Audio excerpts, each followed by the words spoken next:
ಮನೆ ಕೊಟ್ಟಿಲ್ಲ, ಅದೇ ಪ್ರಾಬ್ಲಮ್, ಬೇರೆ ಏನು ಪ್ರಾಬ್ಲಮ್ ಇಲ್ಲ ನಮಗೆ. ಇಲ್ಲೇ ಇಲ್ಲೇನೆಲ್ಲ ಫುಲ್ ಡೆಮೊಲಿಷ್ ಮಾಡಿ ಎಲ್ಲ ಕಟ್ಬಿಟ್ಟು Demolition ಮಾಡಿ ಇಲ್ಲೇ ಕಟ್ಕೊಡ್ಬೇಕು. ಯಾರ್ಯಾರ್ದು ನಿಮ್ದಿದು ಆಸ್ತಿ ನಿಮ್ಮ ಹೆಸರಲ್ಲೇ ಇರೋದು ಸೈಟ್ ಅಲ್ಲ? ನಮ್ಮ ಹೆಸರಲ್ಲೇ ಇರೋ ಸ್ವಂತ ಸ್ವಂತ ಸೈಟ್ ಏನಿಲ್ಲ. ಬಯೋಮೆಟ್ ಕಾರ್ಡ್ ಇದೆ, ಏನು ಅಕ್ಕಪತ್ರ ಏನು ಕೊಟ್ಟಿಲ್ಲ ನಮಗೆ. ಕೊಡಬೇಕು ನಮಗೆ.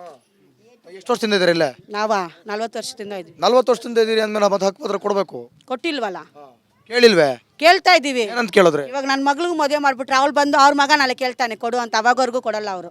ಮಗ ಕೇಳ್ಬಿಡ್ತಾನೆ. ಕೇಳ್ತಾನೆ, ಯಾಕೆ ಕೇಳಲ್ಲ? ನಾವು ಕೇಳತ್ತಾರ. ಇವಾಗ ನಮ್ಮಮ್ಮ ಇದ್ರು, ಇವಾಗ ನಾವು ಕೇಳ್ತೀವಿ, ಇನ್ನು ಇವಾಗ ನಮ್ಮ ಮಕ್ಕಳು ಕೇಳ್ತಾರೆ ನಾಳೆ. ಕಾನೂನು ಬಂದೈತೆ ಅಂದ್ಬಿಟ್ಟು ಶಿವ ಅಂತ ಕೇಳ್ಬಿಡದೆ. ಕೇಳೋದೇನು, ಕೊಡಬೇಕು. ಅವ್ರು ಓಟ್ ಹಾಕ್ಸ್ಕೊಂಡು ಹೋಗ್ತಾರಲ್ಲ, ಅವ್ರು ಕೊಡಬೇಕು. ಓಟ್ ಹಾಕಕ್ ಬಂದಾಗ ಕೇಳಿಲ್ವಾ ನೀವು? ಕೇಳಿದ್ವಲ್ಲ, ನಾಳೆ ಇವಾಗ ಹಾಕಿ ಅಮ್ಮ, ನಾಳೆ ಮಾಡ್ಬಿಡ್ತೀನಿ ಅಂತ ಹೇಳ್ಬಿಟ್ಟು. ಇವಾಗ ಹಾಕಿ ಅಮ್ಮ ನಾಳೆ ಮಾಡ್ಬಿಡಕ್ ಅದು ಏನ್ ಅನ್ಕೊಂಡ್ಬಿಟ್ಟವ್ರೆ? ಏನು ಅನ್ಕೊಂಡ್ಬಿಟ್ಟಾರೋ ಅವ್ರನ್ನೇ ಕೇಳಬೇಕು. ನೀವು ಫಸ್ಟ್ ಮಾಡಿ ಆಮೇಲೆ ಹಾಕ್ತೀವಿ ಅನ್ಬೇಕಿತ್ತು. ನೆಕ್ಸ್ಟ್ ಹಂಗೆ ಮಾಡ್ತೀವಿ.